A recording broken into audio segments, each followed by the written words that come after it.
Everdark, Episode 71, Natural Order. Last on Everdark, Daemon is told in no uncertain terms that he is going to Solace to spread the good word that Daemon has returned. Daemon is certain that this will lead to his second death, and he has so many plans for power that have been unfulfilled. Yet he realizes he has no choice but to do what the king wishes. He returns to Solace and finds a crowd waiting for him. "You've got to tell me what you've got in store for Daemon," Balthazar insisted to Daemon. He couldn't help the wreath of smiles that danced across his lips. You were practically using a voice that spelled his doom. Not to mention having him go in there with just Sophia.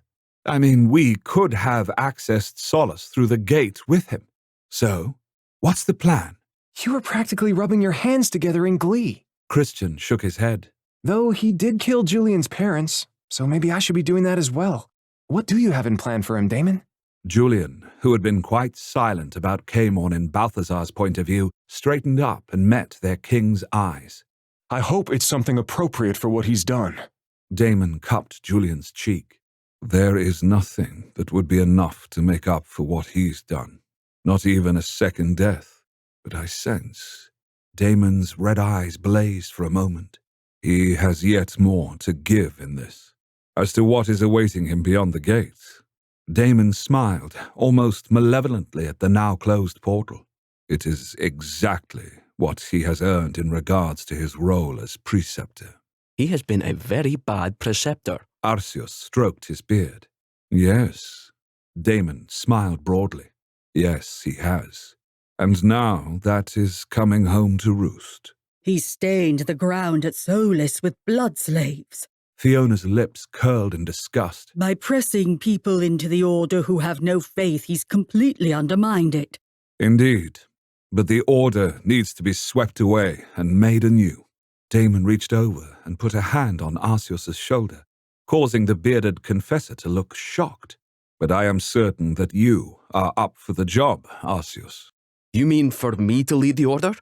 To be preceptor? Arcius blinked. There would be no one better. Fiona enthused. In this, he and Fiona were in complete agreement. You would be perfect in that role, Arcius. I don't know what to say. I am but a simple priest. Arcius stammered out. Daemon squeezed his shoulder. On the contrary, you are so much more than that. Maybe we should not count our chickens before they've hatched. It was Lizette who spoke, as she and the rest of her house and Balthazar's came down through the door into the basement. Balthazar let out a sharp bark of laughter. I thought like you did, Lizette. I actually worried about things like this. But when you see him in action, you won't quite believe it. But the Spire mutes our gifts. Won't yours be muted, King Daemon? She asked. No, I am king. Daemon answered with his favorite line, but Balthazar was starting to understand how much power and meaning was truly in that statement. I admit I'm rather excited to see what you do, Balthazar confessed. Julian, who had been chewing on his inner cheek and watching this interchange carefully, said, So you could go in there and use the Iros gift to simply turn everyone to your side. But you're not going to, right? No, my fledgling. While that is a useful gift, it is not impressive to those gazing on. Besides, I want their minds to change naturally. They will choose to serve me, Daemon said as he stroked Julian's fine skin. What was left unsaid, but what Balthazar heard nonetheless, was the threat. And if they do not serve, they will get their second deaths. Fiona, I wish you to teleport us to the swamp area, about half a mile from the Spire, Daemon told her. She looked tense, but one encouraging look from Arcius had her nodding. I can do that. Daemon turned back to Lizette and the other eager vampires in the room, crowding the stairs and up into the house above. He did not open his mouth, but all heard his words. My children, once the time is right, the gate will open and you should come through. I would show you Solace as it should be, and the Lady Seer will await to greet you. Balthazar felt the waves of amazement, fear, and some distrust from the listeners. They couldn't believe that they were going to be on the winning side for once. They were waiting for the rug to be pulled out from under them and to be dumped back onto the street. Balthazar understood their worries, though he wanted to assure them that they were unfounded. If he did so after Daemon had spoken, it would have undermined the king, so he remained silent. They would see the truth of it when it happened. We need to hold hands again, Fiona said, and extended her hands to the sides. Once more they formed a circle, but this time it was smaller, and there were no reeking werewolves in the group. Caemorn really should have them bathe. That was the last thought that Balthazar got out before they were teleported to the Everdark. He was knee-deep in slimy water, and a bulbous-tipped reed was banging against his lips. He let out a sound of displeasure. "I thought you were Wyvern reborn," Balthazar hissed. "Why are my Italian shoes and tailored pants destroyed?" I never teleported here before from Earth. Fiona protested, but she looked stricken, because he wasn't the only one with water up to his knees. The top of Daemon's boots stuck just an inch above the swamp's surface. Balthazar guessed their king did not care, because it would likely give him an excuse to get naked and proudly greet all of the vampire's sans clothes. I am so sorry, King Daemon, she cried. But Daemon held up a hand and said, "It is perfect. This is exactly where I wish to be." In the middle of a swamp? Julian slapped his neck as one of the blood-sucking insects decided the king's fledgling was worthy to be fed on. In the midst of life, Daemon grinned. Balthazar could see the spire and the lights of Solace at a distance. Fiona had gotten the distance about right. That she hadn't landed them somewhere dry was probably too much to ask. Still, his shoes were filling with water, and he felt things sliding against his calves. He was not dressed appropriately for a coup. He frowned as he heard distinctly the sound of many voices raised in excitement, jubilation, bloodthirsty ire. He couldn't tell. When he tried to reach his mind out to touch theirs lightly, it was like he was trying to figure out the shape of an object swathed in thick cotton. The Spire was doing its best to mute his powers, as always. "I think Caemorn has gathered people in the square already," Balthazar said with a frown. He had truly thought that Caemorn would fail at this, or go hide in the Spire until they sorted everything. But it looked like he had been as good as his word. "In a manner of speaking, yes," Daemon said.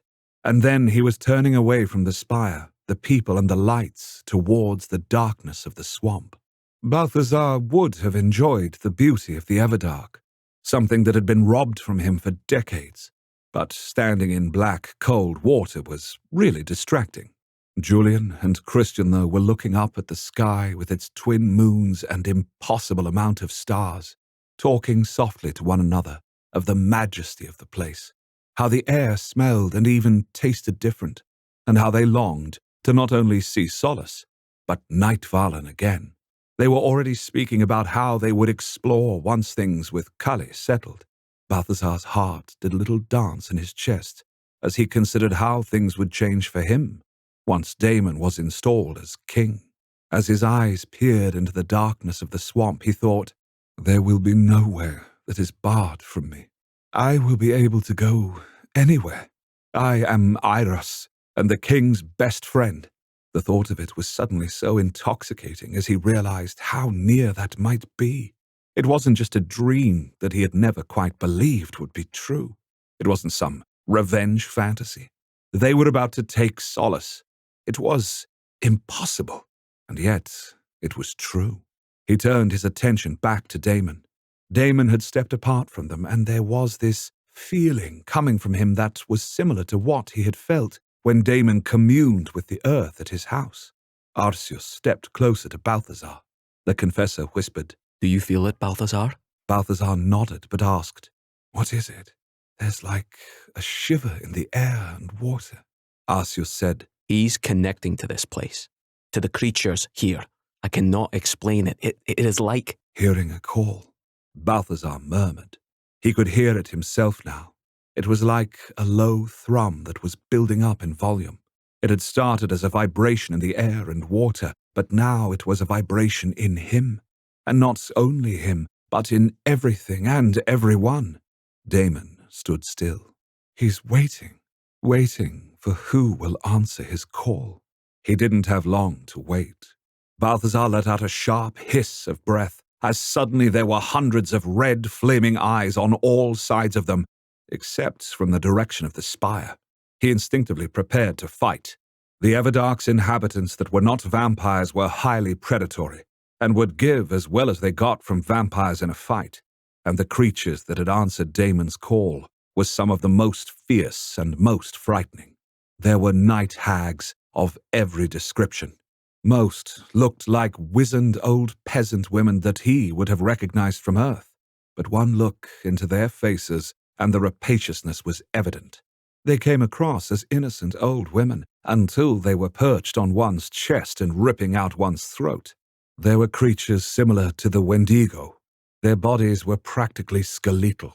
The shortest was 7 feet tall with long, spindly arms ending in black-tipped claws. There were more werewolves that put Tarn and Farun to shame in their size and savagery. There were amorphous jellies that if they touched one's skin, they would dissolve in seconds. There were winged things with dragon-like snouts and leathery bodies. There were the skipping, hissing, loathsome creatures that looked to be made of melting clay that swarmed vampires in packs before sucking them dry of all their juices. Balthazar also saw the strange bog lights that led people to their dooms. There were lizards of enormous size and appetites. There were things that slithered and cawed and croaked and pranced. He caught sight of beings made of fog who looked like beautiful women until they opened their mouths and their heads became skulls that screamed and sucked down souls. Then there were the trees that were not trees, that walked. Beings of rock that ground their way forward followed them, and there were so many that Balthazar could not count them, and he had never seen their like before. He hoped never to see it again. But one thing these monsters all had was Daemon's blazing red eyes. They reflected his light. They were his creatures. Have you ever wanted to ask me a question about the Everdark, other stories, or my exciting writer's lifestyle? Every 2 or 3 months, I post a Q&A podcast with questions collected from you. When the time comes for another one, we'll send out an email to our mailing list and post on our YouTube community channel. If you want to participate, make sure you're subscribed to at least one of those. Links are in the notes. He went to his fledgling and tugged both Christian and Julian into the center of their group. It took some doing, because the boys, far from being afraid, were fascinated and wanted to go closer to the monsters that surrounded them. He firmly brought them away from creatures and kept them between himself, Arcius, and Fiona. Fiona's eyes were practically bugging out of her head. Her gaze flickered from one creature to the next. He saw her itching for a weapon. But really, if the creatures all attacked, their only hope would be Daemon or her ability to teleport them away from here. Arcius, though, was as amazed and in awe as the boys. His lips were parted, and his eyes were wide with wonder and not fear. That was the problem with religious people, in Balthazar's opinion. Their faith made them oblivious to fear. Amazing. Truly amazing. It is not just these beings that have answered his call, Balthazar. Every single creature in the Everdark is aware he has returned. The king!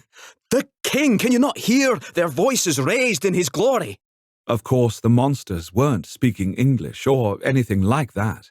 But when Balthazar allowed himself to touch their minds, it was as Arcius had said. The sense of blessing they felt to be in Daemon's presence was so intense that he was nearly bowled over by it. These things that seemed to hate vampires as a rule did not hate Daemon. They loved him. They worshipped him. Daemon slowly turned around. His eyes were filled with that red witchfire. He was smiling, though, and gestured for Julian to come to him. The young man did so without any trepidation, or so it seemed. When Christian started after him, Balthazar put a firm grip on his waist. His fledgling raised an eyebrow. "Monsters," Balthazar said simply. "You are not to pet them, no matter how cute they look." None of these are very cute, Christian pointed out. "Exactly. Yet you seem to want to scratch them behind the ears," Balthazar retorted. That had Christian smiling faintly. Balthazar saw that his fledgling was continuously fingering the diamond that held David. He almost wished that Christian would drop the damned thing into the muck. That would be the end of that problem. Oh, look, Daemon's having them approach Julian. Christian murmured. Balthazar's gaze slid back to their king and his fledgling. Sure enough, one of the ugliest night hags he had ever seen, wearing only a tattered black cloak and white hair swathed around her desiccated form, approached them. She kept her head low as she tottered through the black water, making a wheezing sound in the back of her throat. Balthazar grimaced, but Julian smiled at the hideous thing and inclined his head. She let out this tittering laugh, and then capered back into the crowd of creatures, pleased as punch, and bragging to the others of her being blessed by the vampire king's fledgling. It was then that the other leaders, he supposed, of the monsters lined up to meet Julian. There was a 10-foot-tall werewolf that was half as wide, with muscles rippling under pure white fur. There was the Wendigo creature, who lightly passed its claws over Julian's head, not touching him, but close, which inspired Julian to circle around its withered form. Julian's thoughts told him that he was trying to truly believe that a thing with more bone and leathery skin than flesh could truly be alive on some level. The massive, dragon-like creature flew in a circle and blew fire against the moons just for Julian's delight. The diaphanous, ghost-like women that glided 2 feet above the water simpered and smiled at the young man without showing the horrors beneath. And on the procession went. "Do you not wish to greet them, Balthazar?" Daemon looked back at him with a grin. "You know very well that they all creep me out, my king," Balthazar sent over their mind link, while he said out loud, "They wish only you and your fledgling's attention, King Daemon. I would not take that away from them with second best." Arcius guffawed into one hand. He is the only one you'll admit you're second best to, with no sense of false pride. I believe we are seeing more of a miracle in Balthazar than in this. Fiona smirked, her fear receding slightly as the cavalcade continued with no sign of violence. She had started to relax. He raised an eyebrow at her. She, surprisingly, stuck a tongue out at him. He blinked. Fiona being playful? Maybe the world really is coming to an end, Balthazar murmured. Christian gently elbowed him. It was his fledgling who asked, Well, what has he brought them here for? Just to greet him and Julian? "I highly doubt that," Balthazar said. There was a shout from the spire. He turned around, frowning. He strained his eyes, but he could see very little of what was going on in the square. There seemed to be more people there. They were like a surging mass. Daemon must have really gotten the crowd whipped up. They would make a grand entrance then. Balthazar's lips flattened. He really had hoped that Daemon would fail. The Cully vampire was insufferable in general, and this would make him only more so. Daemon might even be impressed with him and take him into the inner circle with himself and Arcius. That would be abhorrent. Well, maybe not that bad, but it was hardly his fantasy. I should be content that so much more than I ever imagined is coming true. Well, maybe I did imagine it, but still. Daemon killed Julian's parents. He is the cause of Heath and Celine's second deaths as well. But he couldn't truly blame Daemon for those. Even if Daemon dangled something before Celine and Timothy, that was on them for betraying him and their house.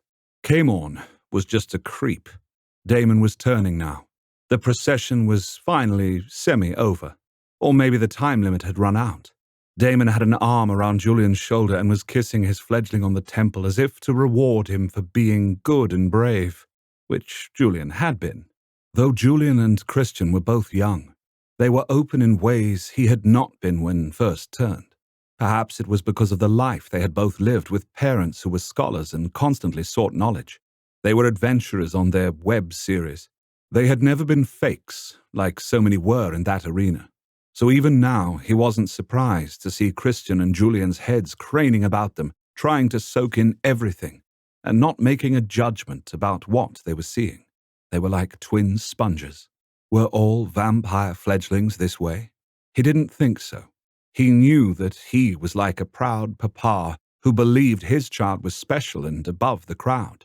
But he thought that might actually be true of both of them.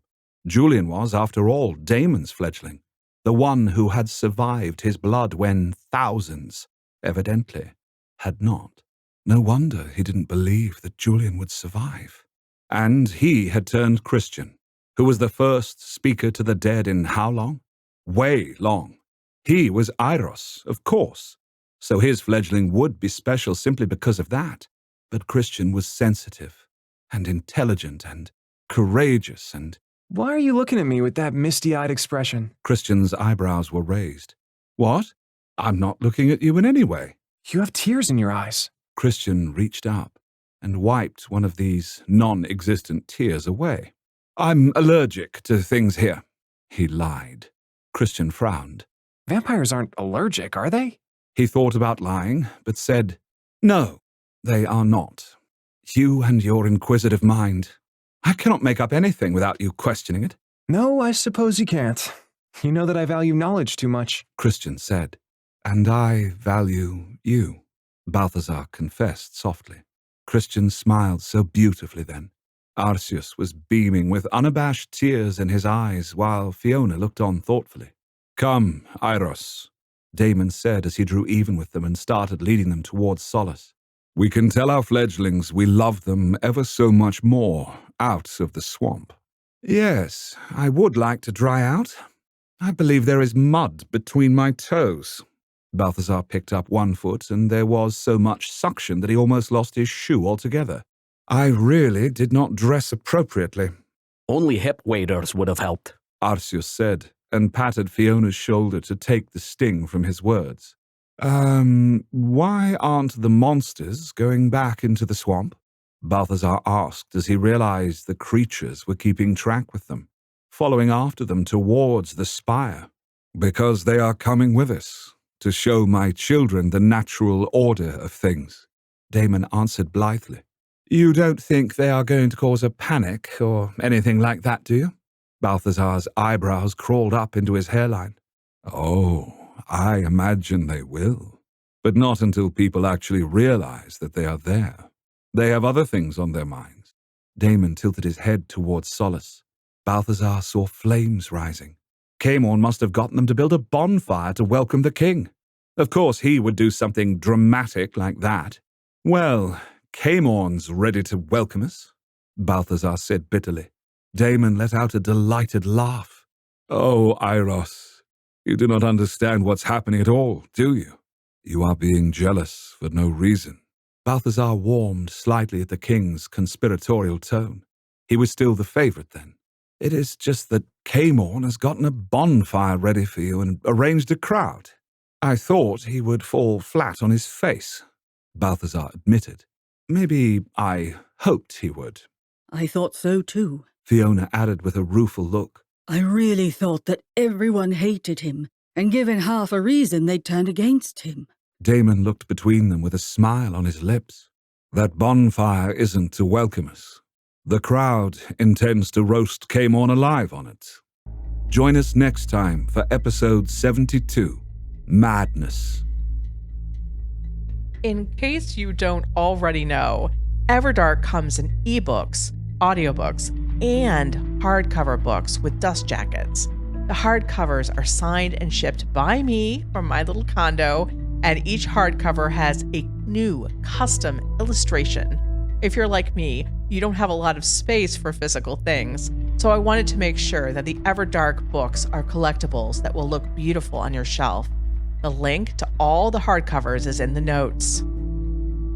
The Everdark podcast by Ex Aratare is performed by Edward Fox, Adam Riley, Jay Thillis, Bruno Devant, Kelly Michaels, and Hannah Hart, with Liz Gentle as Seer, Edited by Matthew Prince. Continuity by Adrielle Wiggins. Everdark is produced by Wraith Rain Publishing in association with Her Grace Reed Studios. Copyright 2022 by Wraith Rain Publishing.